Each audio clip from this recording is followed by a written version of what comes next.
Olá e sejam muito bem-vindos ao Sintonia Scores, que hoje vai fazer aquela passagem geral sobre as finais das ligas americanas, da NBA e também da NHL, muito basquete e hóquei no gelo. A gente também aproveita para dar uma passada pela NBB aqui no Brasil, o nosso basquete brasileiro. Aqui comigo está também o Taylor Leão. Taylor, seja muito bem-vindo aqui ao Sintonia Scores.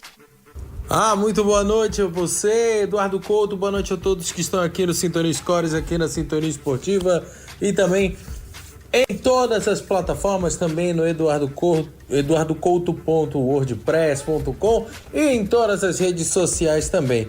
Bom, vamos falar um pouco sobre os títulos, né? De um lado, o título de uma equipe veteranaça, a equipe do SESI Franca que, assim como o Flamengo conseguiu o tetracampeonato do NBB, vai tentar o pentacampeonato e conseguiu ter vamos dizer assim, um pós-pandemia muito bom, né? Conseguiu ter o título da BCLA, conseguiu ser campeão mundial e conseguiu ser tetracampeão nacional. Por outro lado, temos um novo campeão, né? Embora muitos torcedores do OKC digam que o Oklahoma City Thunder tenha 2 títulos da NBA, esse é o primeiro título da franquia na cidade de Oklahoma, né? Já unificando com o título do Seattle Supersonics, teremos então 2 títulos, mas eu acho isso um pouco polêmico. Eu acho que há uma diferenciação entre o troféu do Seattle Supersonics e o troféu do Oklahoma City Thunder. São 2 títulos distintos que eu acho que devem ser separados, são prateleiras separadas. E claro, vamos falar também sobre o título do Florida Panthers da NHL. Também vamos falar também sobre a expectativa da NFL também, que vai começar em setembro. Também vamos dar aquela pincelada, principalmente com o São Paulo Game, porque já tá virando tradição, apesar do Thursday Night Football dar o pontapé inicial na temporada da NFL. Primeiro jogo internacional, o segundo jogo da NFL já é no Brasil, já é em São Paulo, e vamos ter Patrick Mahomes e Travis Kelce em campo. Até brinquei na transmissão da Copa do Mundo de Clubes, o jogo do Fluminense mais cedo, no jogo do Fluminense nesse último mês, né, nesse mês de junho, né, nessa semana, que a Taylor Swift poderia aparecer de qualquer maneira, assim, poderia aparecer de supetão Supetão é ótimo, né? Eu me senti nos anos 50 agora. Mas enfim, poderia aparecer de surpresa nas tribunas da Neoquímica Arena, né? Seria algo bem legal de se ver a Taylor Swift torcendo pelo Kansas City Chiefs aqui no Brasil, o Eduardo. É isso. Para você que está conectado com a gente, você está reparando que o nosso Sintonia Scores deu aquela parada depois da finalização ali da temporada da NFL. Falamos ali do draft, agora esse programa especial falando do final das ligas. Até o retorno da NFL, a gente está fazendo da seguinte forma: todo último domingo do mês tem programa. Então a gente tem agora esse aqui, que é o nosso último domingo de junho. Teremos o último domingo de julho e depois no último domingo de agosto.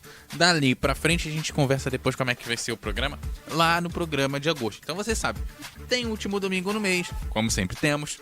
Tem Sintonia Scores aqui na Sintonia Esportiva. Agora no Sintonia Scores o tema é NBA.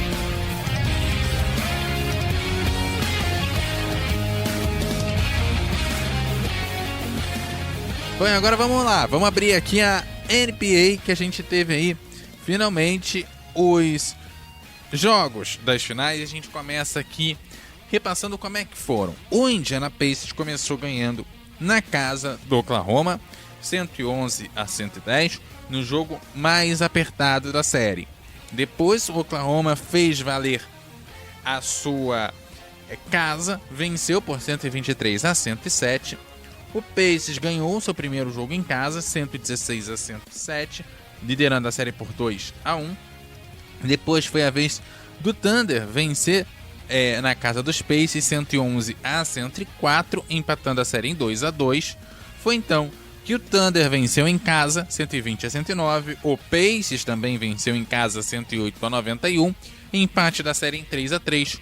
Último jogo, vitória do Oklahoma 103-91 no sétimo e último jogo da série. Taylor, foi uma série um tanto quanto mais equilibrada do que a gente pensava. Tinha gente que achava que o Oklahoma, por tudo que fez, ia fazer uma varrida, ia fazer 4-0. Muita gente, quando o Pacers ganhou o primeiro jogo, começou a achar que, de repente, em casa ia fazer 3-1, e aí, de repente, no máximo um 4-2 ia acontecer na série.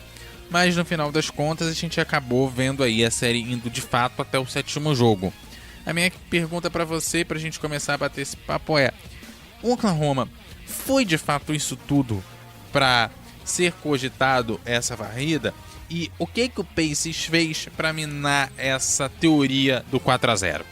Então, Eduardo, primeiramente, eu acho que foi um erro terem pensado que o jogo entre Oklahoma City Thunder e Indiana Pacers seria uma partida de varridas, né? Tanto pro lado do Oklahoma City Thunder quanto do Indiana Pacers. São duas equipes que foram muito bem projetadas para essa final. Talvez o fato do Shai Gilgeous-Alexander ter sido escolhido o MVP e ter feito até partidas muito interessantes dentro dos playoffs chamaram a atenção talvez de um Oklahoma City Thunder imbatível nas finais da NBA. Mas o que vimos foi um primeiro jogo com o Indiana Pacers equilibrando a partida contra a equipe do Oklahoma City Thunder, conseguindo nivelar a partida de número 1, fazendo um jogo bem interessante e vencendo por 111-110, daquele jeito que estávamos acostumados a ver o Indiana Pacers, né? Sendo um pouco mais passivo no segundo período, muito ativo no primeiro período, mais passivo no segundo período, no terceiro período deixando a equipe adversária ganhar confiança e depois vencendo no último período, vencendo no buzzer por 111-110. Isso vem muito também do desempenho do Tyrese Haliburton, né, que foi um jogador que foi muito exigido dentro das finais da NBA. O Pascal Siakam também mostrou o seu lado prime no jogo 1, fez 19 pontos e 10 rebotes, um duplo-duplo que foi dando confiança para a equipe do Indiana Pacers, mas o Oklahoma City Thunder tinha uma defesa muito sólida e o Chet Holmgren iluminado, conseguindo fazer o trabalho sujo no garrafão, mas também conseguindo infiltrar bem, chamar a falta e principalmente meter bolas de 3.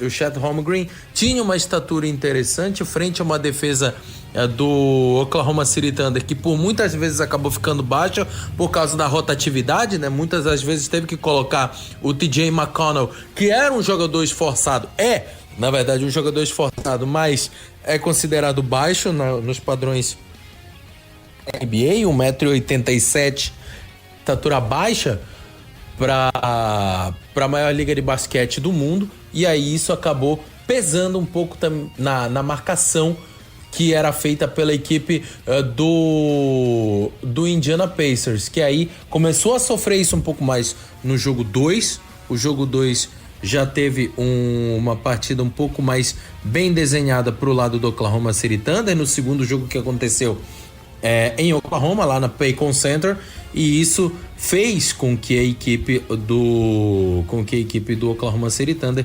ganhasse mais confiança para o jogo de número 3. O jogo de número 2 terminou em... agora sim.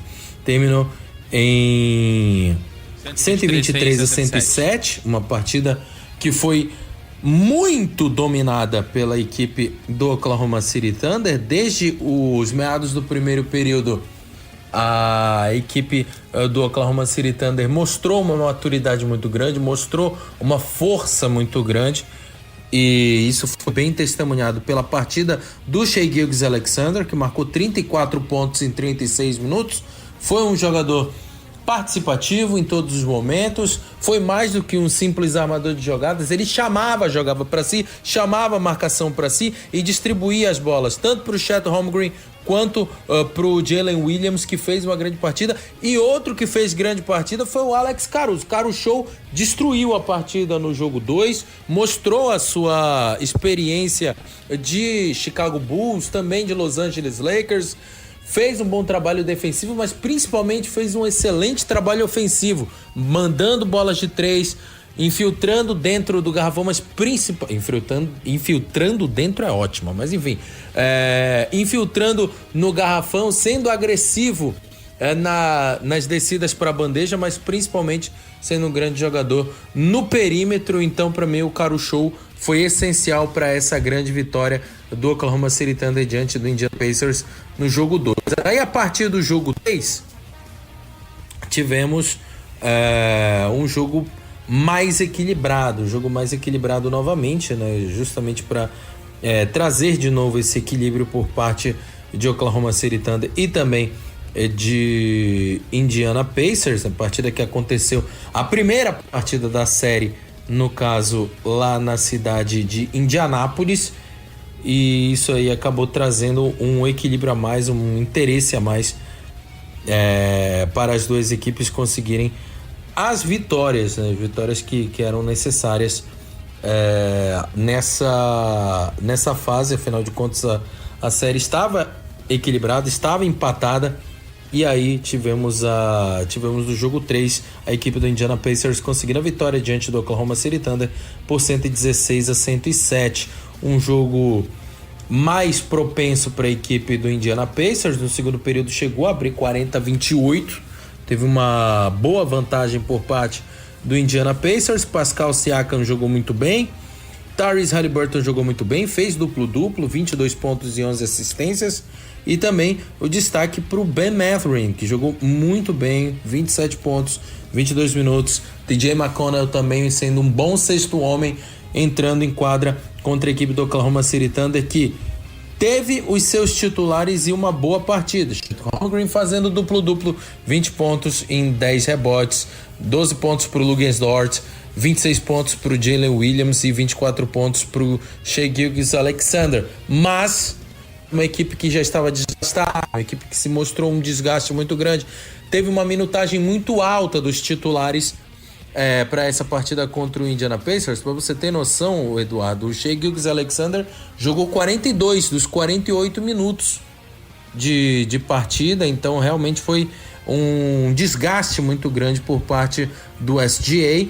Também tivemos uma minutagem muito alta para o Luguentz Dort e para o Jalen Williams, que jogaram 36 minutos de partida, enfim, né? E deram pouca rodagem, por exemplo, pro Aaron Wiggins, que teve só 10 minutos em quadra, o Isaiah Joe, que só jogou 4 minutos em quadra, o próprio Isaiah Hartenstein jogou 18 minutos em quadra, e esse cansaço acabou sendo determinante para a vitória da equipe do Indiana Pacers. Até mesmo o próprio Alex Caruso acabou ficando 32 minutos em quadra, ficou muito tempo em quadra, e isso acabou prejudicando a rotatividade da equipe do Oklahoma City Thunder no jogo 3. No jogo 4, quando parecia que teríamos aí essa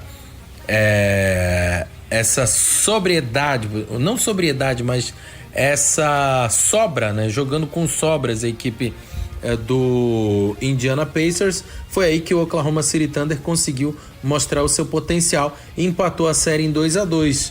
Jogando fora de casa, o Oklahoma City Thunder conseguiu usar o melhor do Shai Gilgeous-Alexander e conseguiu rodar mais a sua equipe, fazendo jogadores como a Isaiah Joe ficar 5 minutos em quadra, o próprio Kenrich Williams tendo uma rodagem maior em quadra com 11 pontos, Cason Wallace com 19 pontos, ou com 19 minutos, melhor dizendo, 11 minutos para o Kenrich Williams, o que fez com que a equipe titular tivesse mais descanso. Com mais descanso da equipe titular, mais potência para o quinteto inicial no jogo. O Shai Gilgeous-Alexander foi o que jogou por mais tempo, 40 minutos, fez 35 pontos. Também tivemos 27 pontos do Jalen Williams, que dividiu o protagonismo com o Shai Gilgeous-Alexander e fez com que tivesse essa rodagem de pontos também para a equipe do Oklahoma City Thunder. Já do lado do Indiana Pacers, o desgaste foi bem distribuído, mas o que faltou mesmo foi trabalho defensivo. Faltou um trabalho defensivo mais coeso, principalmente no perímetro, né? A equipe do Indiana Pacers preferiu fazer uma marcação mais individual, fazendo dobras e abrindo espaços para a equipe do Oklahoma City Thunder, em detrimento a uma marcação zona que poderia talvez possibilitar um pouco mais de rebotes para a equipe do Indiana Pacers, sem contar que teve um alto índice de turnovers da equipe do Indiana Pacers e também um alto índice de perdas de rebotes para a equipe do Oklahoma City Thunder.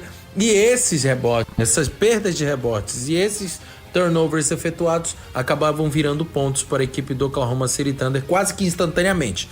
No jogo 4, como eu já falei, aí tivemos a vitória do Oklahoma City Thunder. Jogo 5, aí voltando para a Paycon Center, o Oklahoma City Thunder consegue uma excelente vitória na segunda-feira, 120-109. Os erros do Indiana Pacers repetem e o Oklahoma City Thunder consegue se aproveitar desses erros do Indiana Pacers, né? Os erros de posse de bola, erros de condução, por exemplo, né? O ataque e defesa em final da NBA aconteceu, senhoras e senhores. Backcourt violation. E aí tivemos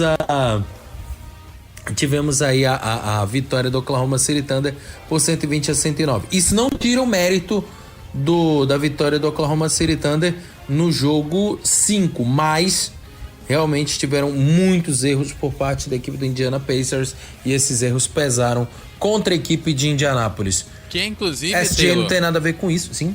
Que inclusive, Taylor, nesse jogo 5 é importante a gente destacar que quando por exemplo, um torcedor que de repente pegou um jogo 5 porque foi o primeiro match point, né, o primeiro jogo que o Oklahoma poderia de fato vencer a temporada, né, e chegou ali para de repente ver com match point não, né, que ele conseguiu, né, pro jogo 6, né, mas era um jogo que você já poderia ver ali o caminho pro título, né, porque faltaria um jogo pro título em si. Ficaria impressionado com o que o Indiana Pacers fez, porque parecia de fato que ou era um jogo de temporada regular ou que não era um jogo de final ou era um time de uma divisão inferior, ou sei lá como é que a gente classifica, mas foi um jogo que de fato o Indiana Pacers foi muito inferior ao Oklahoma, e eu acho que inclusive, assim, como você falou, não tira o mérito, mas eu acho que a diferença de pontuação que a equipe do Oklahoma conseguiu no final da partida foi pouco para a quantidade de erro que os Pacers tiveram. Não, com certeza, né? Foram erros crassos por parte do Indiana Pacers que acabaram determinando o resultado. Como eu tinha falado, né? O Shai Gilgeous-Alexander não tem nada a ver com isso, fez 31 pontos e 10 assistências, mas o destaque ficou pro Jalen Williams, que fez uma excelente partida. Teve uma pontuação uma porcentagem de bolas de 3 pontos gigantesca, que fez 40 pontos em 35 minutos. Então, o Jalen Williams ali desabrochou como a revelação dos playoffs da NBA desse ano, né? E fez uma grande partida realmente e conduziu o Oklahoma City Thunder para a vitória, para o 3-2 na série, e aí praticamente dando um ponto final no que seria o título do Larry O'Brien o troféu Larry O'Brien para a equipe do Oklahoma City Thunder, que pensaram, né? Porque no jogo 6 o Indiana Pacers conseguiu aumentar o ritmo, Tyrese Haliburton deixou de ter uma insegurança, estava inseguro no jogo 5 e no jogo 6 o Tyrese conseguiu fazer uma partida melhor, mais desenvolta, e o Indiana Pacers conseguiu vencer por 108-91. Tanto que o Tyrese Haliburton fez 14 pontos em 23 minutos e o maior pontuador, acreditem, foi o Obi Toppin com 20 pontos em 23 minutos, né? Mostrando realmente que o Rick Carlisle quis deixar um pouco as bolas do perímetro de lado, preferiu fazer as infiltrações para conseguir as pontuações necessárias para a vitória da equipe do Indiana Pacers. E o Oklahoma City Thunder teve como principal jogador o Shai Gilgeous-Alexander. O Rick Carlisle conseguiu neutralizar o Jalen Williams e ele fez apenas 16 pontos, conseguindo assim 108-91. E aí chegamos ao jogo 7. O jogo 7 aí sim tivemos a vitória do Oklahoma City Thunder diante do Indiana Pacers por 103-91, com a vitória quase que definida no terceiro período. O único porém desse jogo é que, infelizmente, tivemos no final do primeiro período, ou melhor, nos meados do primeiro período, a lesão no tendão de Aquiles do Tyrese Haliburton, que deixou a equipe do Indiana Pacers a ver navios nesse quesito, né? O Tyrese foi tentar dar uma arrancada, acabou estalando o tornozelo esquerdo e aí rompeu assim o tendão de Aquiles, e vai ser uma baixa que vai ser significativa para o Indiana Pacers já para a próxima temporada, porque os primeiros jogos não terão a presença do Tyrese Haliburton, porque ele estará tratando esse problema de tendão de Aquiles. É isso. O que me deu de diferença que eu acho que não foi um foco que a gente acaba dando nas partidas, né? Até porque nem sempre é verdadeiro que lance livre vence jogo. Ele pode mudar os rumos da partida, mas não necessariamente vence jogo. Tanto é que a série foi pro jogo 7 e a diferença de lances livres durante todo o conjunto de finais foi muito grande, né? O Oklahoma City Thunder até o quarto jogo briga ali com os 90%, enquanto os Pacers estão ali na casa dos 71, 60 e muita coisa, 70 e muito pouco, o que dá uma diferença gigantesca de aproveitamento, o que não necessariamente reflete em pontuação, porque você tem alguns jogos, por exemplo, o Oklahoma fazendo 20 pontos, os Pacers fazendo 17, fazendo 18 em lance livre. Erra muito mais, mas também teve mais oportunidade de lançar a bola, né? Então acaba que a pontuação no complemento do jogo acaba sendo um tanto quanto parecida, mas é uma diferença que eu fui observando ao longo do jogo, o quanto que o Oklahoma ele é efetivo, né? No jogo 4, o Oklahoma teve 38 oportunidades de lançar essa bola em lance livre, acertou 34, 89% de acerto desses lances livres, né? Enquanto a equipe dos Pacers teve ali 33, o que não é exatamente uma diferença muito grande, mas ficou quase 10 pontos abaixo nessa pontuação de lance livre, conseguindo acertar só 25. É essa diferença que pode, por exemplo, justificar, por exemplo, no jogo 4, o Oklahoma ter vencido o jogo. Não justifica sozinha, mas é uma estatística que me chama muita atenção, o quanto que um time que chega à final não tem tão forte um dos principais fundamentos do jogo, né, que é o lance livre. Pois é, não é? E diferente do que você tinha falado, né, Eduardo Couto, pra mim, lance livre ganha jogo sim, e eu acho que é uma displicência dos jogadores da NBA em cobrar lance livre. Isso acaba me irritando em alguns momentos nos jogos da NBA, porque lance livre sim é determinante demais pro jogo, pode ganhar jogo e não deveria ser visto com tanto desdém. Até em alguns momentos eu vejo até com algum desdém por parte dos jogadores em cobrar lance livre lá na NBA, né? Eu fico com essa sensação, mas enfim, de qualquer forma, fico aí com essa expectativa de... eu fico um pouco ressabiado com essa postura dos jogadores da NBA. Agora, só para fechar sobre o jogo 7 também, queria aproveitar e parabenizar também o Shai Gilgeous-Alexander pelo MVP, né? Ele conseguiu o título de Most Valuable Player, conseguiu ser o primeiro jogador da NBA a ser campeão, ou melhor, ser campeão, MVP da temporada regular e MVP das finais. Então tem que dar os parabéns realmente pro Shai Gilgeous-Alexander. E talvez se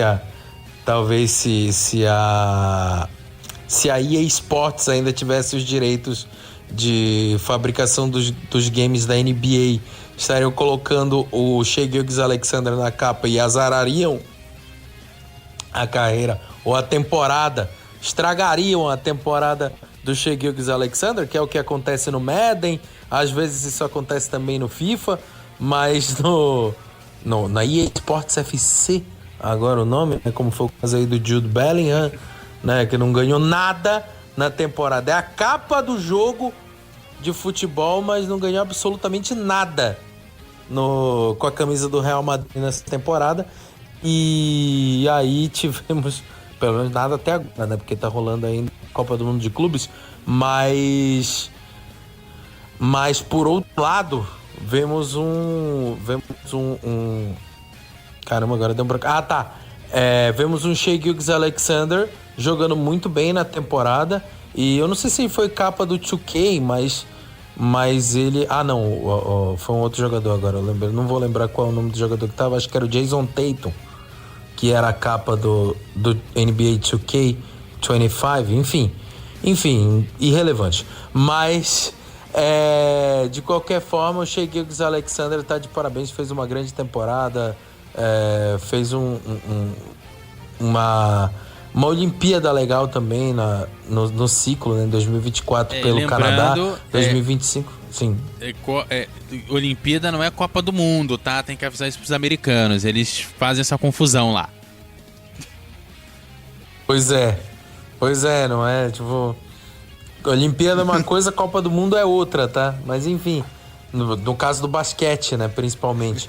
Mas assim, Shai Gilgeous-Alexander fez uma grande temporada de NBA, conseguiu conduzir o Oklahoma City Thunder ao título e tá de parabéns aí pelos títulos. Mas eu acho que o Jalen Williams também fez uma temporada bem legal. O Chet Holmgren também foi um jogador bastante consistente nessa equipe do Oklahoma City Thunder, que tá de parabéns. Do quinteto, esse é o trio que eu tenho que dar os parabéns realmente. Claro, Luguentz Dort jogou muito bem. Alex Caruso foi um excelente sexto homem mais uma vez. Também tivemos o Isaiah Hartenstein, que até teve uma queda de rendimento nas partidas finais, mas segurou o piano durante a temporada regular e no início dos playoffs. Então tem que dar os parabéns também para esses outros jogadores, mas eu dou principalmente nos holofotes maiores para Shai Gilgeous-Alexander, para Chet Holmgren e também para o Jalen Williams nessa temporada, Eduardo.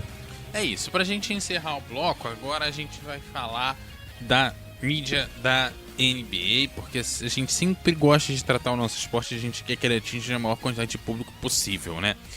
E acontece que os últimos 6 jogos dessa final, né, os primeiros 6 jogos da final da NBA tiveram marcas extremamente negativas, né? O resultado por jogo, em média, foi de apenas 9,2 milhões de telespectadores por jogo entre o jogo 1 e o jogo 6, né? Isso representa uma queda de 19% em relação à final entre Miami Heat e Los Angeles Lakers, lá naquela bolha de 2020. E uma queda também interessante contra a final também do ano passado entre o Boston Celtics e Dallas Mavericks, também em mais de 10%. No entanto, o jogo 7 em si conseguiu uma audiência relevante, diferente dos outros jogos. Decidiu a série e, segundo a Nielsen, que mede audiência nos Estados Unidos, o último jogo da série conseguiu atingir 16,53 milhões de telespectadores lá nos Estados Unidos, né? É o maior número desde o jogo 6 entre Toronto Raptors e Golden State Warriors. Dessa forma, a partida decisiva entre Indiana Pacers e Oklahoma City Thunder finalmente conseguiu mobilizar algum público. Taylor, rapidinho para a gente poder encerrar o bloco, o que falta para a galera poder acompanhar a série inteira de 7 jogos? O basquete, a gente já em outras edições chegou a comentar, esse basquete americano da NBA tá numa crise braba. Não conseguir 10 milhões de pessoas assistindo em pleno bloco de finais é complicado de defender o esporte, né? Ou a liga, para ser mais sincero. Então, vamos passar um raio-x sobre isso, né? A primeira atitude o Adam Silver já tomou, que é reduzir o número de comerciais, né? Os breaks comerciais reduziram logo depois do excesso de reclamações por parte da internet, principalmente, né, de torcedores via internet, que fizeram um balanço e colocaram que você assiste das 3 horas do jogo de basquete, 1h20 é de jogo corrido ou lance livre, enfim. A somatória dá 1h20 e 1h40 são para breaks comerciais. Soma-se 1h40 de jogo para intervalos comerciais.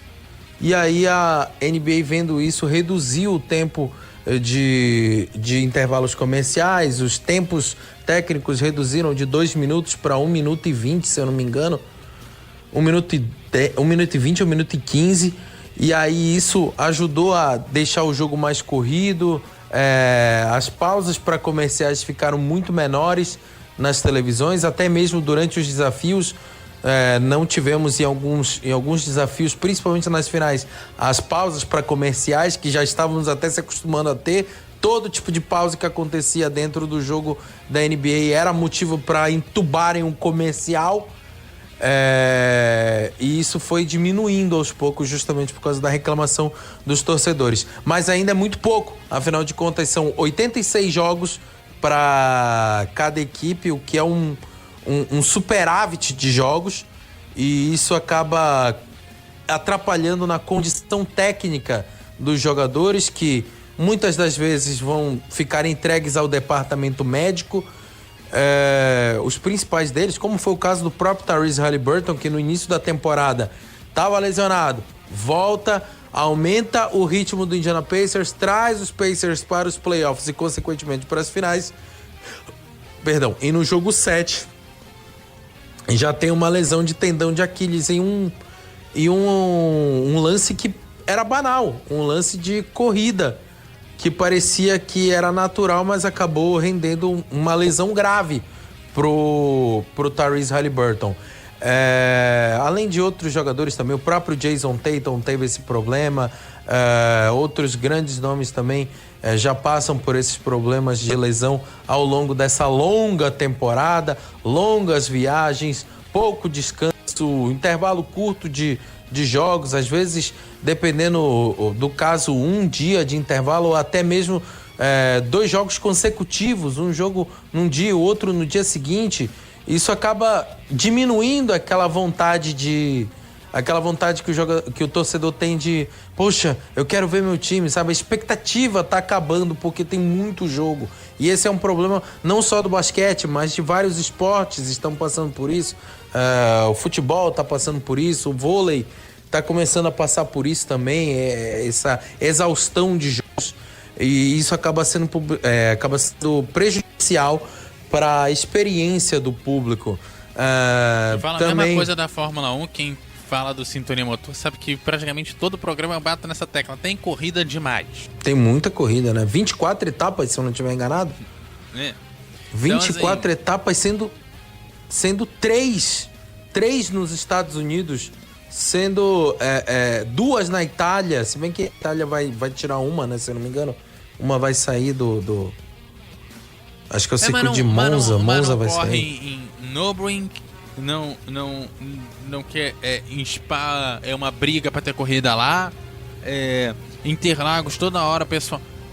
tiram as boas, colocam umas porcaria e ainda querem que eu assista 24.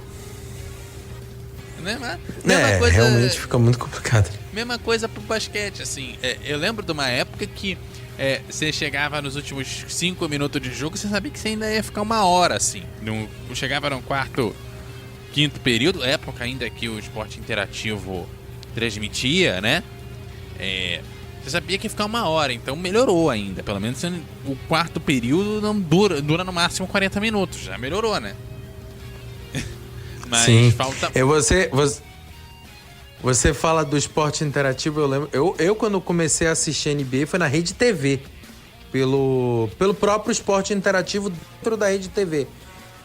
2000, 2001, 2002. E assim, os jogos ao vivo demoravam muito. Começavam 9h30 da noite, terminavam quase 1h30, 15 para as 2 da manhã. Aí por isso a Rede TV começou a optar em alguns finais de semana por compactos, fazer compactos de 1 hora, 1 hora e 20, 1 hora e meia, pra ver se atrair o público, sabe? Mas assim, não tem graça você ver compactos dos jogos, porque muitas das vezes, hoje em dia, com o advento da internet, você já vai saber o resultado. E mesmo assistindo ao vivo, em alguns momentos você se sente entediado com os jogos. Você vê jogadores estafados, você vê um público que já tá meio cansado de assistir dentro do ginásio. E, enfim, isso tira um pouco, isso mata um pouco a experiência do torcedor. Eu acho que tem que ter uma redução de jogos. Eu acho que 86 jogos só na temporada regular é um exagero. Tem que haver a diminuição dos breaks comerciais. Eu sei que o esporte está ficando cada vez mais caro. Os direitos televisivos esportivos estão ficando cada vez mais caros, mas eu acho que o modo como está sendo colocado de forma agressiva os intervalos publicitários dentro da NBA chegam a ser até desrespeitosos para o torcedor que gosta de basquete. Enfim, né, são dois dos fatores que eu gostaria de reforçar e de relembrar justamente contra a NBA. E aí, né, essa redução de jogos da NBA também pode ajudar também aos jogadores terem mais vontade, mais disposição para jogar nas seleções. Por exemplo, não vai ter mais esses cortes, principalmente dos jogadores americanos, para defenderem a seleção em uma Copa do Mundo de basquete, em uma Olimpíada, enfim. Todo mundo sai ganhando nesse quesito. Talvez não o Adam Silver, né, por causa de cotas de televisivas e cotas comerciais, mas, bom, perde por um lado, compensa-se do outro, né? Então tem que pensar também numa compensação onde todos saiam ganhando. Tem que pensar assim o Adam Silver, o Eduardo. É isso. E o futebol americano lida com comercial com muito mais parcimônia, apesar de ter break comercial pra caramba, mas ele faz sentido no jogo. Porque a gente sabe que a entrada, a saída de time demora, e se você chega até a falar, pelo menos com break comercial eu me distraio.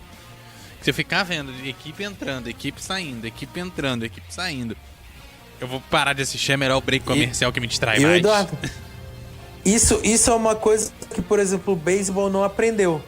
Muitos momentos o beisebol tem muito mais paradas do que o futebol americano, e não consegue fazer inserções comerciais que façam sentido dentro do universo do esporte, dentro do universo do jogo que está acontecendo. Basquete também está passando por isso.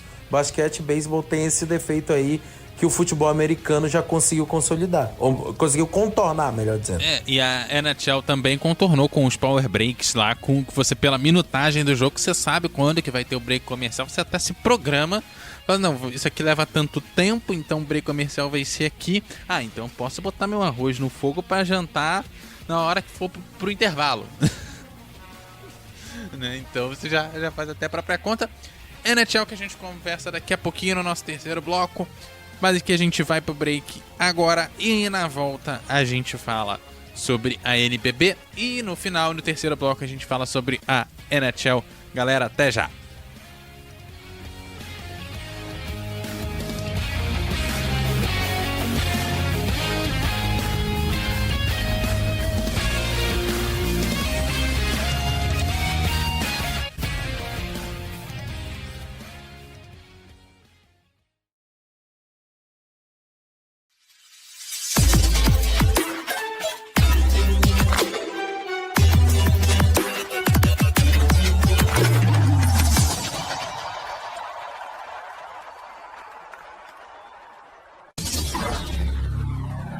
Rádio Sintonia Esportiva, a sintonia campeã.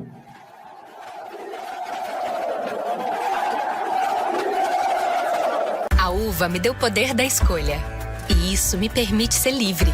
Livre para estudar na universidade ou em minha casa.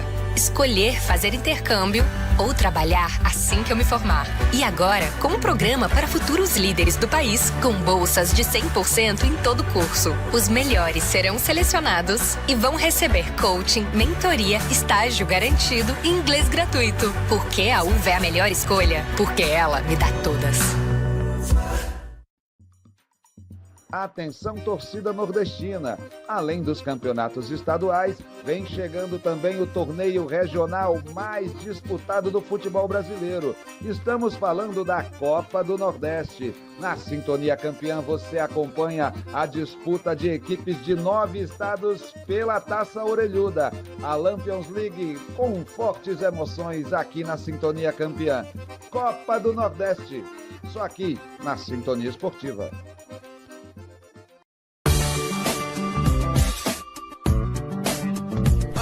Venha conhecer o CoutoCast, o seu programa sobre atualidades, esportes e música no mundo dos podcasts. O CoutoCast sai toda semana em eduardocoutorj.com e em todas as redes sociais você encontra ele como @CoutoCast. Aquele abraço e te espero lá!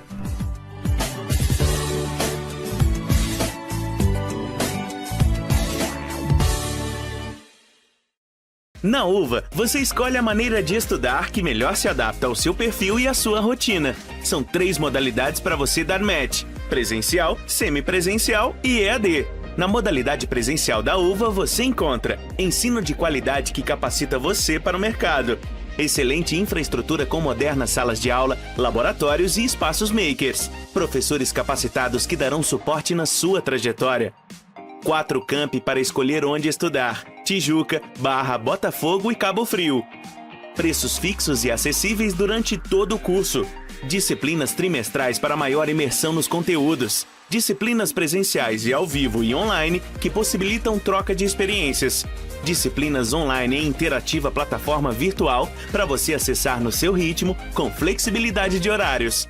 Programa de monitoria e nivelamento de matérias do ensino médio. Certificações intermediárias concedidas anualmente que comprovam as competências e habilidades já adquiridas. Curso de inglês e de liderança e empreendedorismo gratuitos. Conheça também as outras modalidades da UVA e fique por dentro de cada uma delas. Inscreva-se na UVA. Os maiores guerreiros do octógono estão presentes nas noites de sábado aqui na Sintonia Esportiva. Na Sintonia Campeã você curte todos os cards numerados do UFC, com muito mais análise, mais adrenalina e mais emoção. Se perguntarem onde você acompanha o UFC, garanta, eu acompanho o UFC aqui na Sintonia Esportiva. As grandes equipes do futebol nacional querendo uma vaga para a elite do Campeonato Brasileiro. Brasileirão Série B é aqui na Sintonia Esportiva. Agora você vai ouvir nossa web rádio também em sua caminhada, no ônibus e até em seu carro. Isso mesmo! Basta instalar o aplicativo Radiosnet em seu celular ou tablet. É de graça. O Radiosnet é o mais leve e rápido aplicativo para se ouvir rádios online e está disponível para Android e iOS no site radiosnet.com. Sábados e domingos, a sua rádio ferve com as emoções da Premier League, aqui na Sintonia Esportiva.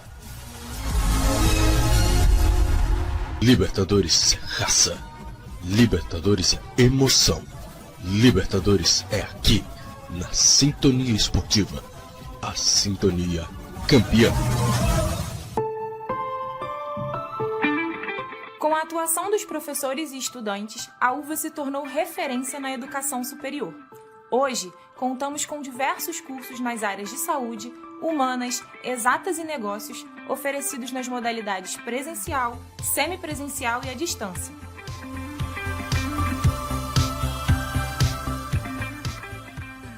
A modalidade presencial é voltada para quem quer viver a experiência completa dos nossos campi.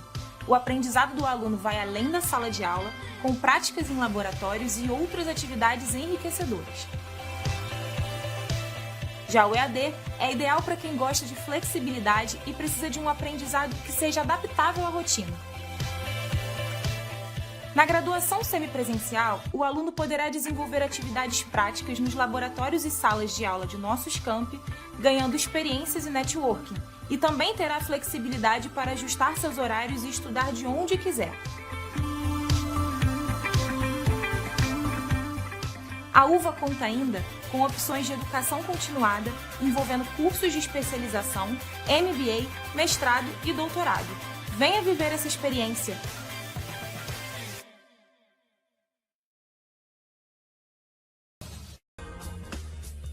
RBX Filmes. Soluções em áudio e vídeo, redes sociais, organização e execução de eventos, performances artísticas, tudo isso em uma só produtora. Consulte-nos no Instagram, @RBX_Filmes. Análises, informações e debates sobre a arbitragem brasileira e mundial com mais de 20 ex-árbitros CBF e FIFA. Siga De Olho no Apito no Instagram, @De Olho no Apito. E não perca um lance às autoridades do futebol. Libertadores é raça. Libertadores é emoção. Libertadores é aqui, na Sintonia Esportiva. A Sintonia Campeã. RBX Filmes. Soluções em áudio e vídeo, redes sociais, organização e execução de eventos, performances artísticas, tudo isso em uma só produtora. Consulte-nos no Instagram, @RBX_Filmes. O campeonato mais valioso do Brasil tem destaque aqui na Rádio Sintonia Esportiva. É mata-mata do início ao fim e vale muito dinheiro. Copa do Brasil, com muito mais emoção aqui na Rádio Sintonia Esportiva. Na UVA, você escolhe a maneira de estudar que melhor se adapta ao seu perfil e à sua rotina. São 3 modalidades para você dar match: presencial, semipresencial e EAD. Na modalidade presencial da UVA, você encontra ensino de qualidade que capacita você para o mercado, excelente infraestrutura com modernas salas de aula, laboratórios e espaços makers, professores capacitados que darão suporte na sua trajetória. 4 campi para escolher onde estudar: Tijuca, Barra, Botafogo e Cabo Frio. Preços fixos e acessíveis durante todo o curso. Disciplinas trimestrais para maior imersão nos conteúdos. Disciplinas presenciais e ao vivo e online que possibilitam troca de experiências. Disciplinas online em interativa plataforma virtual para você acessar no seu ritmo com flexibilidade de horários. Programa de monitoria e nivelamento de matérias do ensino médio. Certificações intermediárias concedidas anualmente que comprovam as competências e habilidades já adquiridas. Curso de inglês e de liderança e empreendedorismo gratuitos. Conheça também as outras modalidades da UVA e fique por dentro de cada uma delas. Inscreva-se na UVA. O show de elegância em campo, de rivalidade nas arquibancadas e da emoção do futebol está aqui na Sintonia Esportiva. Ligue 1, campeonato francês é aqui na Sintonia Campeã.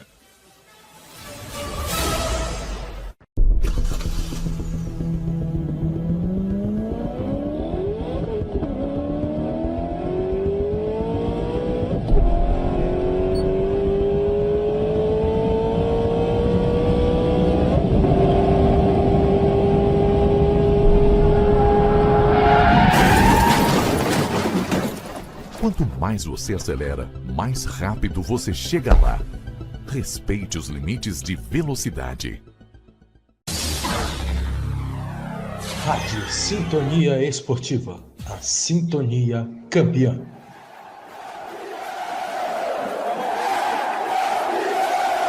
A UVA me deu o poder da escolha. E isso me permite ser livre. Livre para estudar na universidade ou em minha casa.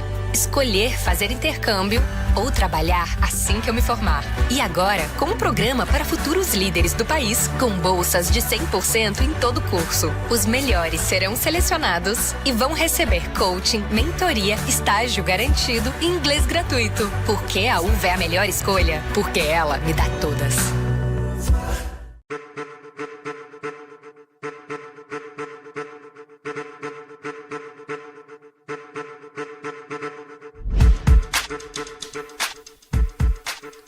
É isso, estamos de volta aqui no Sintonia Scores para falar da NBB. Finalmente o César Franca levou a melhor na série aqui de 5 jogos. Não são 7 igual a NBA, igual a NHL que a gente vai falar daqui a pouquinho, mas na NBB a gente fala aí da série de 5 joguinhos aqui, a nosso basquete brasileiro.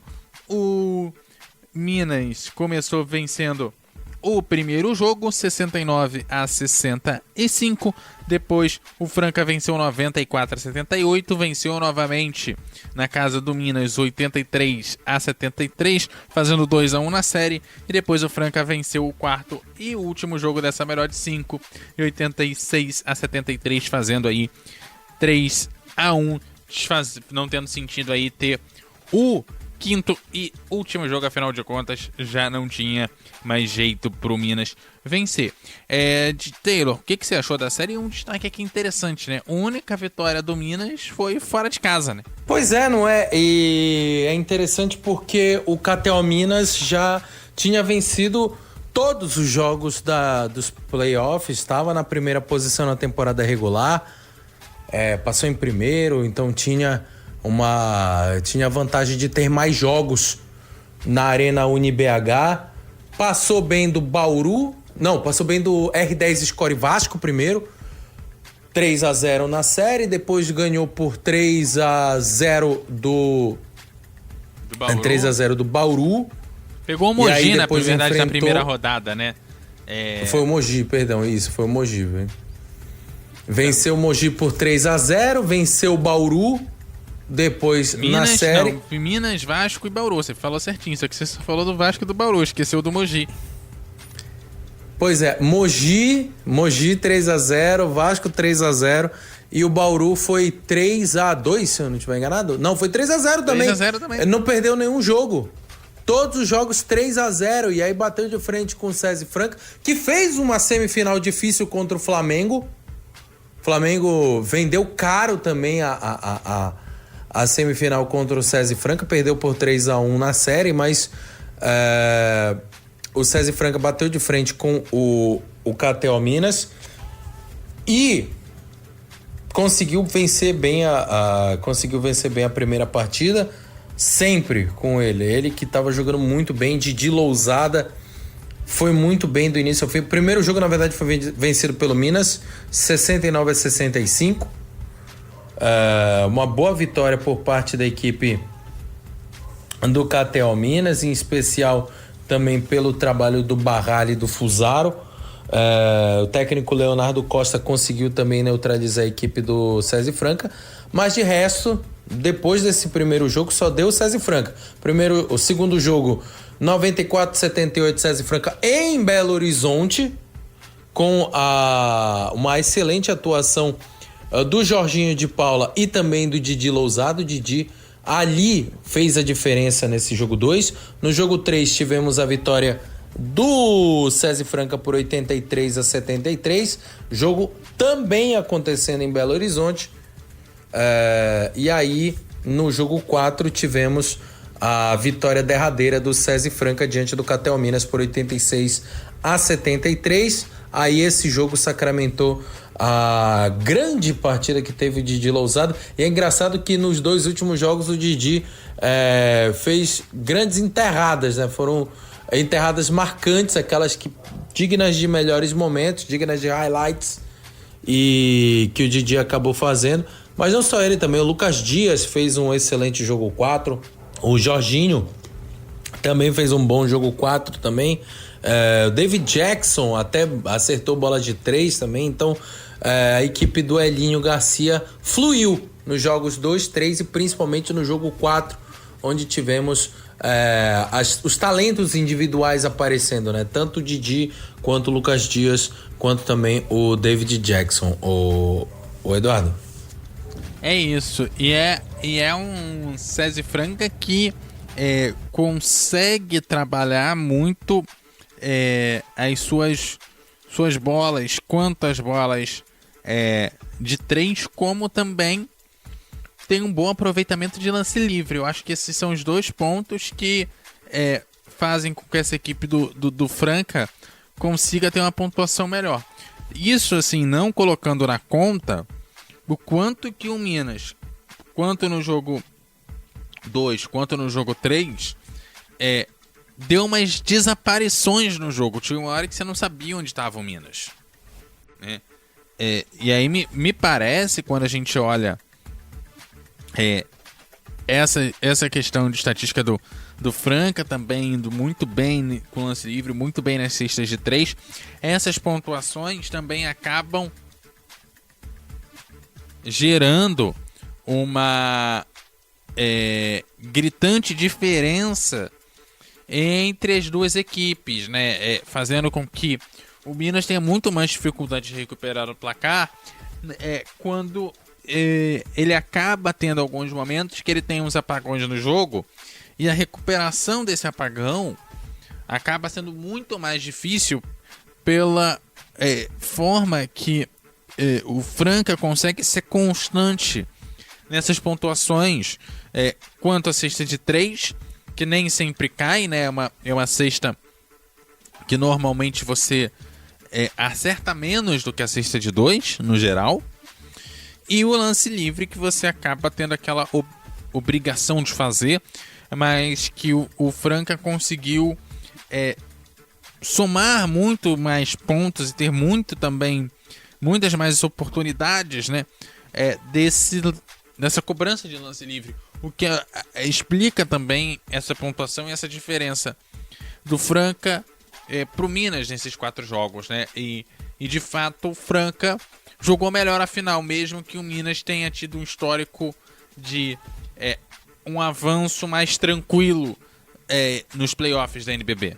Pois é, foi um avanço muito mais tranquilo do César Franca, mas é aquele negócio, né? Talvez o César Franca tenha sido mais forjado, vamos dizer assim, e não é forjado de falsificado, não é forjado do que a gente fala de espada, né? Tinha sido moldado, né? Foi mais moldado para ser campeão do NBB do que a equipe do Catel Minas. Não que não tenha talento, o Leonardo Costa, treinador da equipe do Catel Minas, fez um trabalho excepcional. Levou o Catel Minas à primeira final da equipe na história, reacendeu uma esperança do Catel Minas, ou do caso do Minas Tênis Clube, ser uma potência esportiva do estado de Minas Gerais. Afinal de contas, já é uma potência dentro do vôlei. Queria ser uma potência também, quer, na verdade, ser uma potência no basquete. Dessa vez não rolou, porque bateu de frente com o César Franca, mas quem sabe, né, ano que vem possa ter força suficiente. Acredito sim que a equipe do Minas, se manter a parceria com a casa de apostas KTO, se conseguir mais algumas parcerias também pontuais, pode conseguir também chegar, quem sabe, ao título do Novo Basquete Brasil. Não é impossível, é uma equipe bem moldada, bem trabalhada, modesta no quesito de estrelas. Não é uma equipe estrelada, é uma equipe bem entrosada, porém sem nenhum medalhão dentro do time, como tinha o próprio César Franca, né? Tinham ex-jogadores da NBA, jogadores de seleção brasileira, enfim.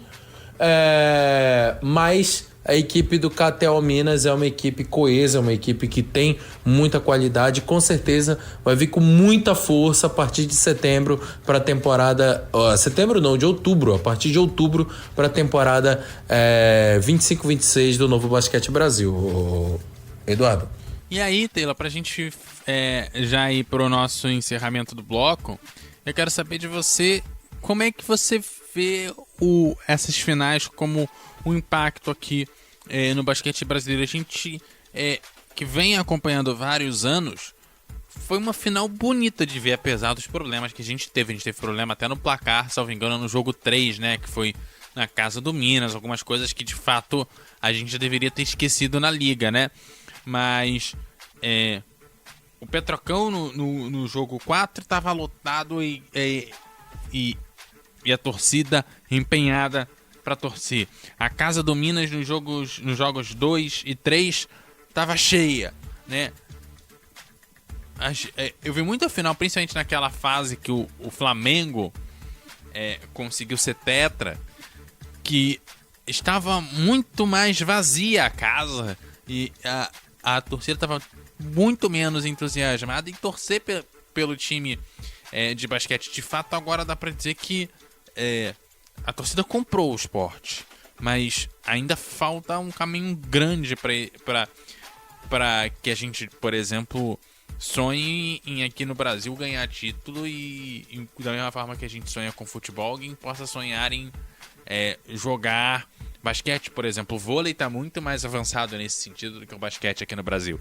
E a própria equipe do Flamengo, né, uma prova disso, né, que o vôlei está muito mais evoluído que o basquete no quesito popularidade no Brasil. Afinal de contas, o mesmo jogo, na mesma semana em que o Sesc Flamengo joga no Maracanãzinho e o Flamengo basquete joga no mesmo Maracanãzinho, você vê a diferença de público, né? O público muito mais reduzido no basquete do que no vôlei, né? Mas também tem muito a ver com questão do horário. O horário também dos jogos do Flamengo não são horários favoráveis. Geralmente são jogos que acontecem no meio de semana, às 7 da noite, no horário de rush, né?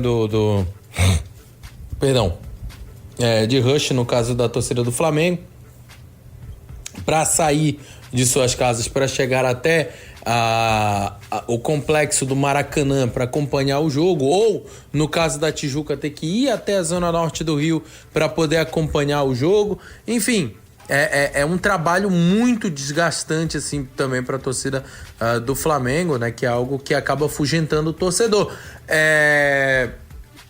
Também tem outros problemas, outros fatores problemáticos também pro basquete também, que é o caso não só dos horários, mas também da falta de um veículo de mídia que não só transmita o jogo, mas também possa divulgar o jogo, fazer histórias que façam com que o público se engaje com o basquete, com as histórias dos times de basquete, porque essas histórias, tanto do SESI Franca quanto do Catel Minas, tem grandes histórias que poderiam até mesmo abastecer, desculpe até falar os programas da concorrência, mas poderiam abastecer, por exemplo, um Esporte Espetacular dentro da programação, na grade de televisão, um Show do Esporte na Bandeirantes, o SBT Esportes, enfim, talvez algum programa, o Esporte Record agora, que o Esporte Record mais fala sobre futebol, mas seria algo interessante, principalmente para abastecer, né? Tem histórias dentro do basquetebol nacional que podem abastecer esses programas esportivos, principalmente no domingo, né? O Esporte Espetacular, o Show do Esporte, que são mais voltados para essas histórias, para contação de histórias do esporte, e que tem uma boa audiência na televisão, que poderiam dar essa boa visibilidade para os esportes. Mas é aquele negócio, né? Infelizmente, eu só mostro o que eu paguei ou o que eu estou lucrando para mostrar, entende? Então, não faria muito sentido, infelizmente, não faria muito sentido, por exemplo, a TV Globo fazer uma matéria sobre o novo Basquete Brasil, hoje em dia, já que ela não detém mais os direitos. Quando ela tinha, ela fazia. Agora que não tem por que fazer. Infelizmente, essa cultura está muito firme no Brasil e não deveria ser assim, Eduardo, se quiséssemos fomentar o esporte de verdade. E aí tem a outra questão da TV Cultura, né, nesse jogo, que nem é a questão de transmite ou não transmite, né, mas a questão das grades regionais, né. Nem sempre o jogo ele vai para o Brasil inteiro, né, principalmente em época que tem estadual e etc. Muitas vezes esse horário da NPB acaba ou tendo um jogo do estadual, às vezes até Série B, Série C do estadual, e quando passa, às vezes é só o final do jogo, quando passa o jogo, né? Isso também é um caso a se pensar, né? Podia ser pensado igual a Indy, que de fato vai pro Brasil inteiro, né? Tem uma certa obrigatoriedade nessa transmissão. Não vai mais não. Não vai mais não, Não né? vai Já mais. foi. Essa temporada não está indo, pelo menos para Belém, não passa as corridas da Indy em TV aberta. Então fica esse problema. A Rede Cultura, a TV Cultura, ela é uma rede e também não é. Né? Ela é da Fundação Padre Anchieta, que faz parte de uma rede de televisões públicas. Ou seja, as televisões públicas, elas têm liberdade para montar as suas grades, desde que essas grades tenham fundo educativo ou tenham algum preceito ou apoio cultural, enfim. Não é exatamente o que acontece com o esporte, por exemplo, né? O NBB nem a Indy são atrações que trazem diretamente uma produção educativa ou cultural, mas indiretamente podem até trazer, dependendo do contexto que a cultura enfiar, pode até ter um contexto educativo, mas... por exemplo, né, pode ser colocado... Eu acho que seria bem interessante, né? Vamos passar esse briefing pro Jefferson Kern, pro Shazam lá. Eu conheço o Shazam, posso falar com ele aí, fazer talvez algumas leis de física, de química dentro dos jogos do NBB, dentro das corridas da Indy. Seria algo interessante de se fazer, né?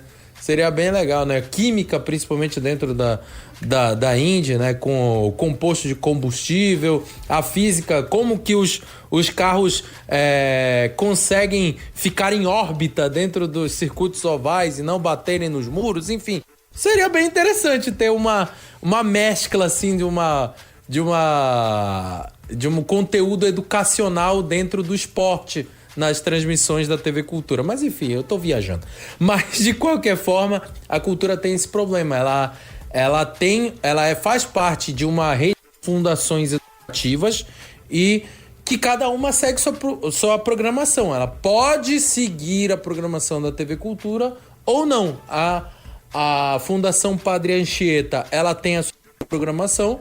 A Fundação de Telecomunicações do Pará, a Funtelpa, que gere a cultura daqui de Belém do Pará, ela pode seguir ou não.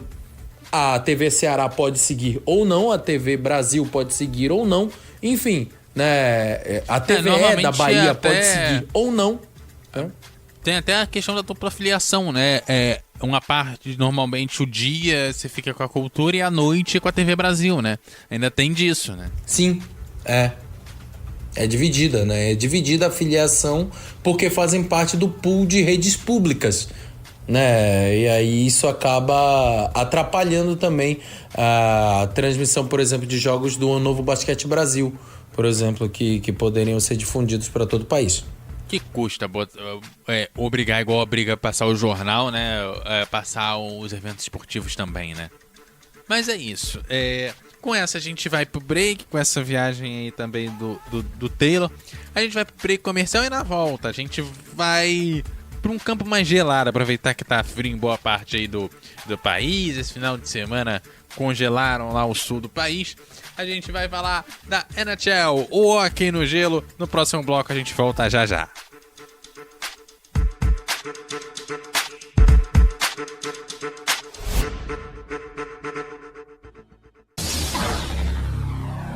Rádio Sintonia Esportiva, a sintonia campeã.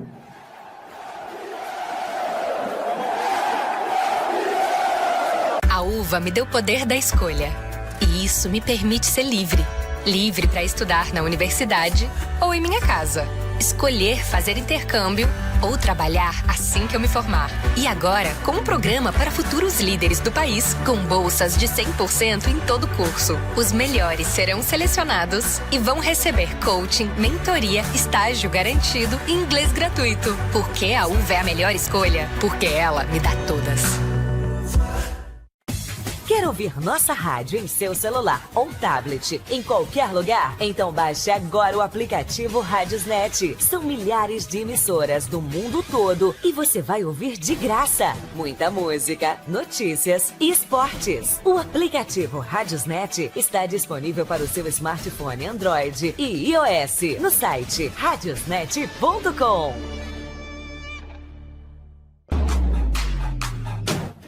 Desde 1871, o mais tradicional campeonato de futebol do mundo está aqui, na Sintonia Esportiva. 737 clubes, 10 mil atletas, 14 rodadas, 735 jogos e apenas um campeão. Emirates FA Cup, Copa da Inglaterra, aqui na Sintonia Esportiva.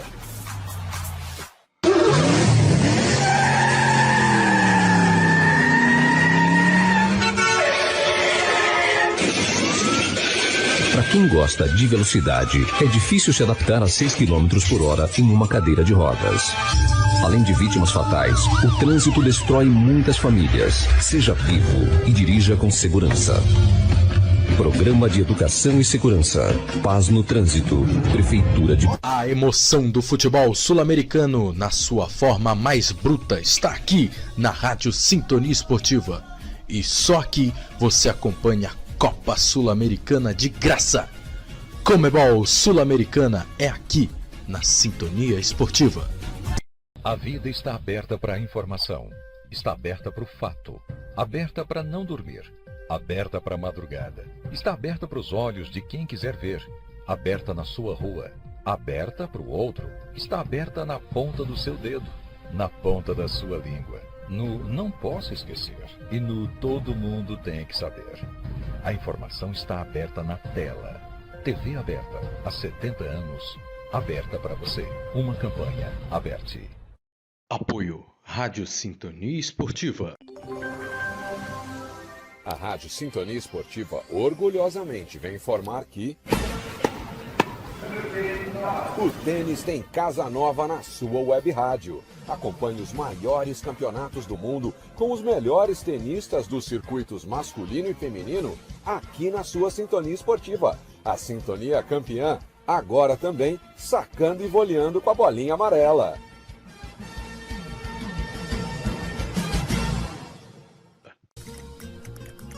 Uma das ligas mais vibrantes da Europa está aqui na Sintonia Esportiva.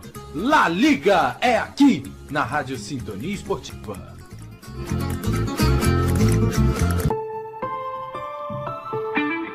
Com a atuação dos professores e estudantes, a UVA se tornou referência na educação superior. Hoje, contamos com diversos cursos nas áreas de saúde, humanas, exatas e negócios, oferecidos nas modalidades presencial, semipresencial e à distância.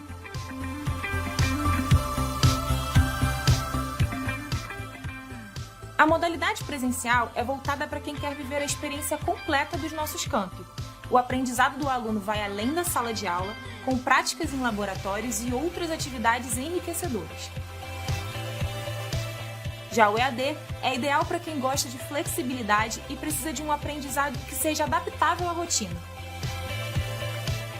Na graduação semipresencial, o aluno poderá desenvolver atividades práticas nos laboratórios e salas de aula de nossos campi, ganhando experiências e networking, e também terá flexibilidade para ajustar seus horários e estudar de onde quiser. A UVA conta ainda com opções de educação continuada, envolvendo cursos de especialização, MBA, mestrado e doutorado. Venha viver essa experiência!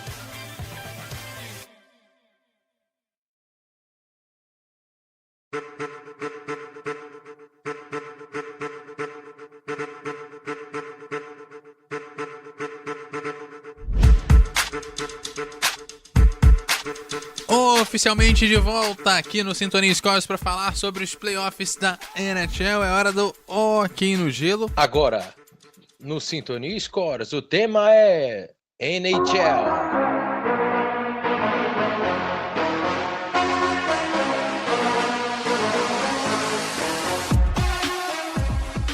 Hockey no Gelo que trouxe a não tão surpresa assim, né? Chegada de mais um time da Flórida. A gente teve lá a equipe de Tampa Bay Lightning chegando 3 anos às finais. Depois, nos últimos 3 anos, a gente teve aí a equipe do Florida Panthers chegando nas finais. Sendo que foram, nos últimos 6 anos, 4 títulos para as equipes da Flórida. 2 pro Tampa Bay Lightning, 2 aí para o Florida Panthers, que a equipe aí dos Panthers chegaram lá a perder para os Oilers fora de casa no primeiro jogo por 4-3, depois venceram 5-4 no segundo jogo, depois venceram em casa 6-1, fazendo a série 2-1 na série. Os Oilers chegou a empatar a série em 2-2, após vencer o jogo 4 por 5-4 a equipe dos Panthers, depois 2 vitórias para os Panthers, 5-2 no jogo de número 5 e depois 5-1 no jogo de número 6, vencendo aí 4-2 a série que a princípio parecia muito apertada, mas que no final das contas essa equipe dos Panthers acabaram tendo uma certa tranquilidade ali depois do terceiro jogo pra frente, né, Taylor? Uma tranquilidade que foi refletida dentro do ringue nos principais jogos, né? Primeiro jogo perdeu para a equipe do Edmonton Oilers, que é uma equipe de camisa pesada dentro da NHL, perdeu por 4-3, depois tivemos a vitória por 5-4 por parte do Florida Panthers, perdão, ia confundindo com o NFL Carolina Panthers, meu pai. E aí no jogo, sim... Eu tô rindo porque eu também confundi no primeiro jogo, eu também falei que era a equipe do Carolina que ia jogar. Pois é, aí no jogo 3 o Florida Panthers venceu pelo placar de 6-1, aí deslanchou. Aí tivemos um jogo mais tranquilo por parte dos Panthers, embora tenha perdido para os Oilers pelo placar de 5-4 no jogo 4, mas aí tivemos a vitória por 5-2 no jogo 5, vencendo assim por 5-2, vencendo por 3-2 no jogo 6. Aí sim tivemos a vitória do Florida Panthers por 5-1. E o Florida Panthers tinha eliminado já grandes equipes como o próprio Carolina Hurricanes. Agora sim o Carolina Hurricanes ficou pelo caminho por 4-1 na série. Eliminou também um dos grandes campeões do gelo, que é o nosso time é imortal, não, brincadeira. É o Toronto Maple Leafs, que é um dos principais times da NHL. Minha tristeza mortal. Por 4-3. Jogo 7, o jogo foi pro jogo 7. O Florida Panthers venceu por 6-1. 60 anos sem ganhar 60 anos sem ganhar título. Nós somos campeões do gelo. O Toronto Maple Leafs. E também eliminou aí o Tampa Bay Lightning. Eu lembro muito do nosso colega, o João Pedro, que falava que gostava muito do Florida Panthers por causa da sigla que era usada do Florida Panthers, que é FLA, né? Então já dá uma certa simpatia para alguns membros aqui desta rádio, mas de qualquer forma, parabéns aí à equipe do Florida Panthers, que já se desponta como uma potência do hóquei no gelo, o Eduardo. Você vê que desgraça pouca não é legal. Eu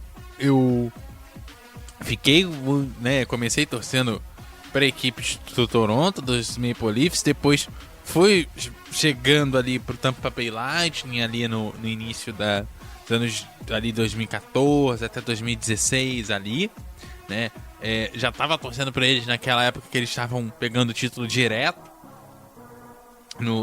nessa virada ali de 2010 para 2020 ali, né, na virada de década, para chegar em 2025 sou eliminado pelo Florida Panthers com a equipe de Tampa Bay, depois a equipe de Toronto é eliminada sou obrigado a ver os caras serem bicampeões. Desgraça pouca, né? Não existe desgraça pouca, né, Taylor? Desgraça pouca é bobagem. Eu ia dizer um ditado, mas é muito pesado. Aí é tirar a rádio do ar.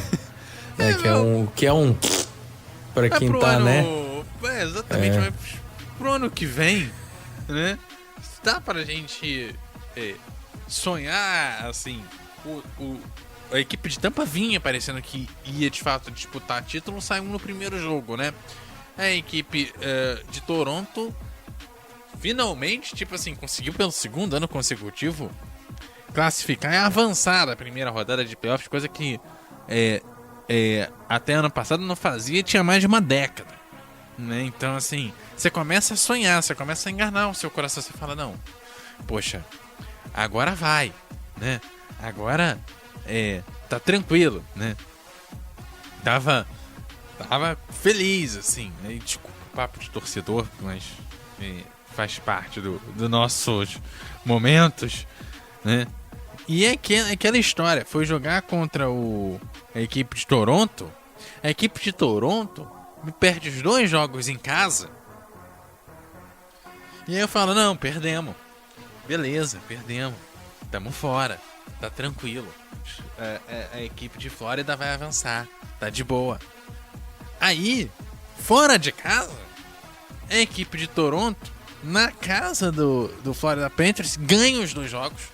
Aí eu fico pensando, se você podia ganhar, por que você não ganhou em casa? Ah, tudo bem, faz parte. Agora, tem que dar emoção. Não, aí você fala, não, ganhou 2 jogos, emoção, agora é possível, tá a gente vai avançar. Para quê? Para nada, só pra matar o nosso coração, entendeu? Ah, tá bom. Parabéns à equipe aí do Florida Panthers, que aliás jogou muito bem contra o time dos Oilers, vamos ser bem sinceros, mas eu tive a impressão de que os Oilers se entregaram depois que levaram 6-1, né? Até jogaram bem o jogo seguinte fora de casa e venceram fora de casa, né? Fizeram 5-4 no jogo 4 ali. Mas me parece que a equipe dos Oilers acabou se entregando do meio pro final dessa série de jogos, porque simplesmente a equipe no jogo 3 ela não funcionou, tanto que tomou 6-1.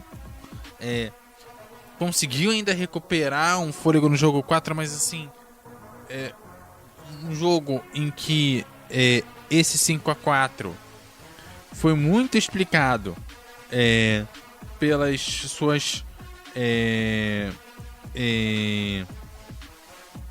questões de conseguir jogar bem nos power plays, né?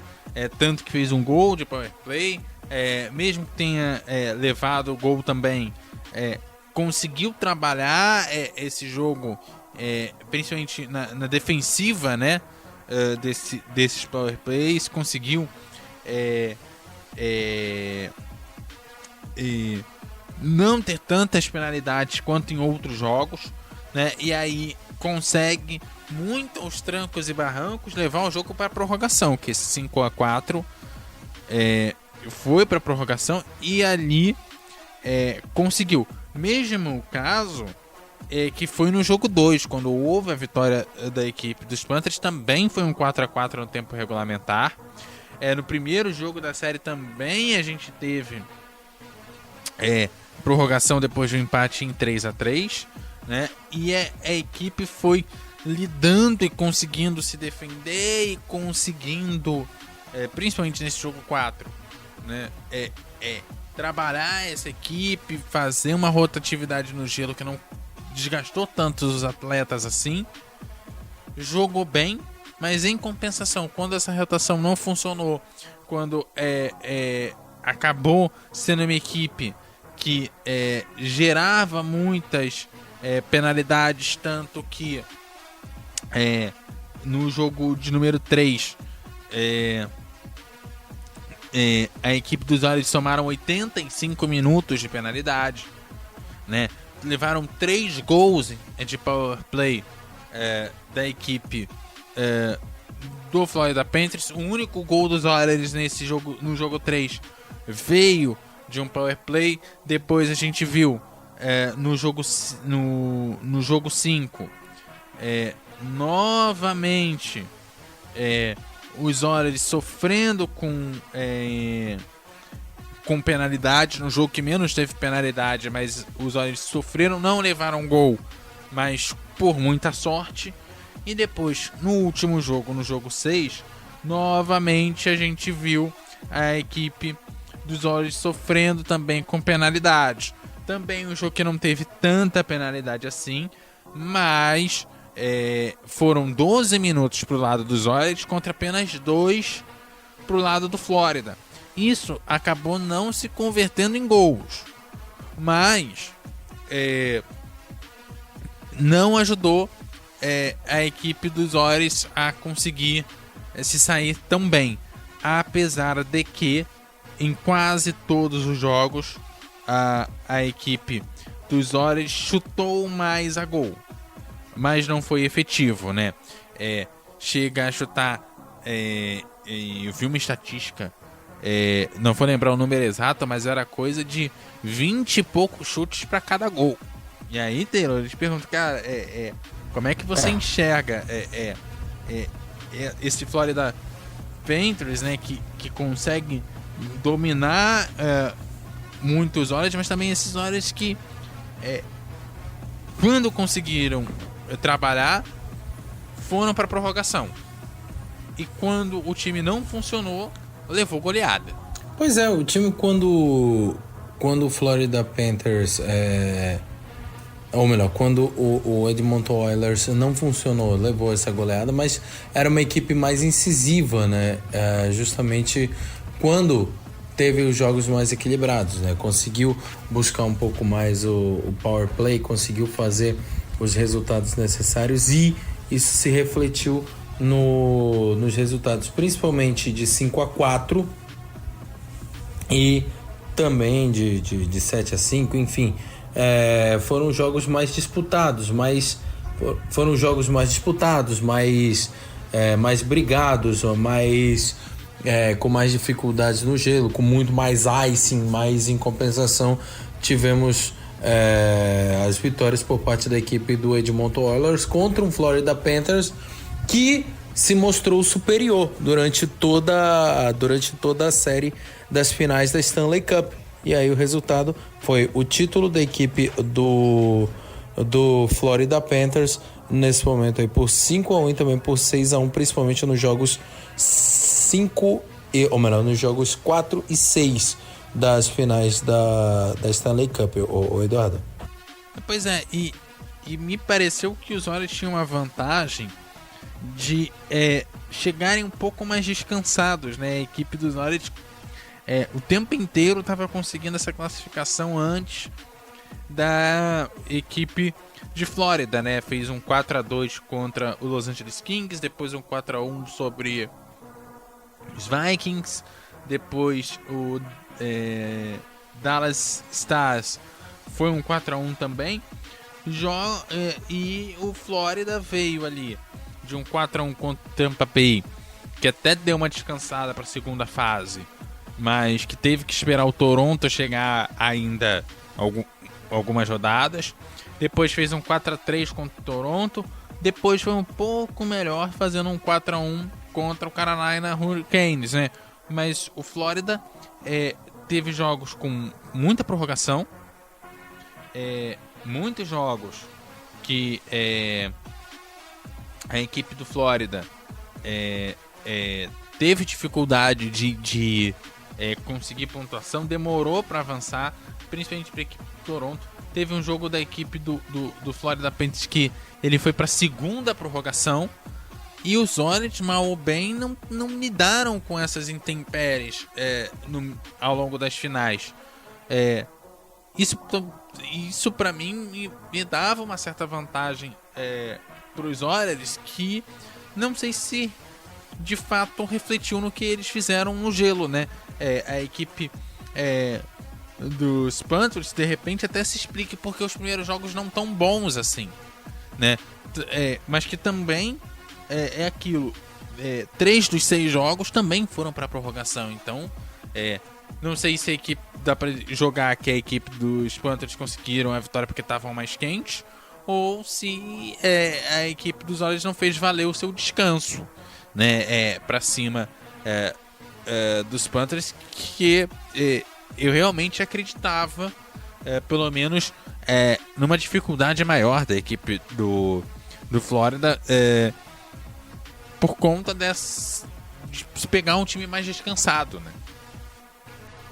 Bom, o que dá para falar justamente sobre essa situação do Carolina Panthers é justamente sobre se aproveitar sobre essa falta, né, de descanso, usar dessa resiliência da falta de descanso, em especial dos jogos em que a equipe do Carolina Panthers, do Florida Panthers, acabou tendo que abdicar de seu descanso para jogar prorrogações e tal contra o Edmonton Oilers, que mesmo descansado ainda assim não conseguiu bater de frente com a equipe do Florida Panthers. Isso mostra a qualidade da equipe da Flórida, da equipe de Sunrise, que conseguiu esse grande feito de ser campeão da Stanley Cup. Aliás, é interessante, né? Eu tava até me perguntando, né? Por que o Florida Panthers não leva o nome da cidade? É porque realmente seria muito incoerente, né? Um time de hockey no gelo se chamar Sunrise, né? Ia ser meio estranho mesmo, Eduardo. Sim, pois é. E olha, o Sam Bennett, né? Do MVP, né, do Florida Panthers, dos playoffs, tá aí como a free agent nessa temporada, tá negociando com o Florida para ficar por lá, e segundo ele não quer sair, ele quer ficar em casa, quer ficar no lugar onde ele já tá feliz jogando, né? Ele foi para 2021 pro Florida depois de jogar com o Calgary Flames, né? E hoje é uma das peças mais importantes do time da Flórida, né? Quem também tem destaque foi o Matthew Tkachuk, né?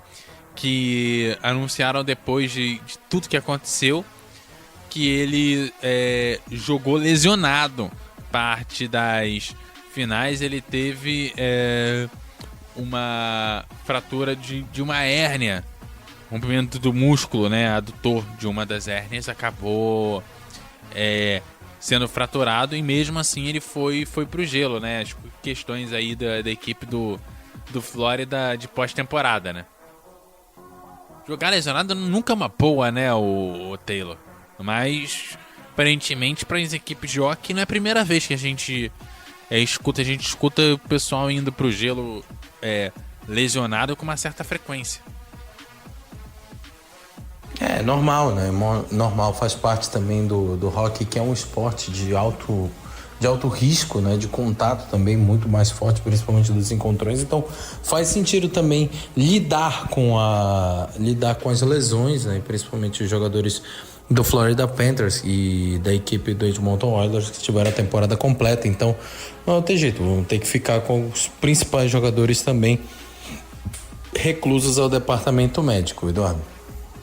É isso, Taylor, vou agradecer a sua presença, vou pedir o seu destaque final, que a gente vai encerrando por aqui. É mais uma edição do Sintonia Scores, o Sintonia Scores que volta no último domingo de julho, já falando de como é que foi o draft da NBA, o draft da NHL, como que estão os preparativos para a próxima temporada, quanto da NHL quanto da NBA e também da NFL, que já vai começar ali início de setembro, e depois a gente volta no último domingo de agosto para saber como é que vem as temporadas aí de cada uma dessas ligas americanas. Taylor, obrigado pela sua presença aqui no Sintonia Scores. Muito obrigado, Eduardo. Obrigado a todos que estão ligados aqui na Sintonia Esportiva, no Sintonia Scores e também no eduardocouto.wordpress.com.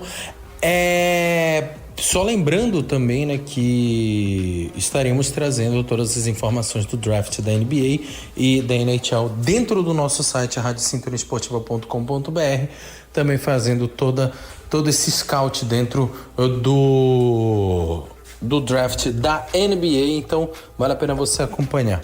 Meu destaque final fica justamente sobre a NFL, que começa em setembro. Teremos toda essa expectativa, principalmente para a NFL São Paulo Game. O primeiro jogo foi incrível entre Philadelphia Eagles e a equipe do Green Bay Packers, e agora teremos duas equipes que são campeãs da NFL e teremos mais uma equipe campeã, na verdade mais duas equipes campeãs da NFL, o Los Angeles Chargers e a equipe do Kansas City Chiefs, que tem simplesmente o melhor quarterback do mundo na atualidade. Teremos o melhor quarterback do mundo jogando em solo nacional. O atual vice-campeão da NFL. Vai ser um jogo super legal. Kansas City Chiefs e Los Angeles Chargers, dia 5 de setembro na Neoquímica Arena, o Eduardo. Temporada de grande renovação. Abraço a todos, bom domingo a todos e boa noite. É isso, obrigado, Taylor. Temporada de renovação pro Patrick Mahomes, que chegou como um mega herói depois da sua pior temporada da carreira, vencendo 14 dos 17 jogos, chegou até o 10º jogo vencendo tudo, né? Acho que perdeu só na 11ª semana ali, no 11º jogo, e acabou sendo derrotado nas finais, uma derrota um tanto quanto melancólica pro Patrick Mahomes. Dá a impressão de que o herói caiu, né? Finalmente, e foi um tanto quanto trágico, mas um bom jogo da final. Aliás, quero até rever, deu até saudade desse jogo. Mas é isso, dito isso, gente, o Sintonia Scores vai ficando por aqui. Voltamos daqui a 30 dias, vamos lá, o último domingo de julho, pra gente bater um papo aqui sobre as ligas americanas. Gente, aquele abraço e até a próxima!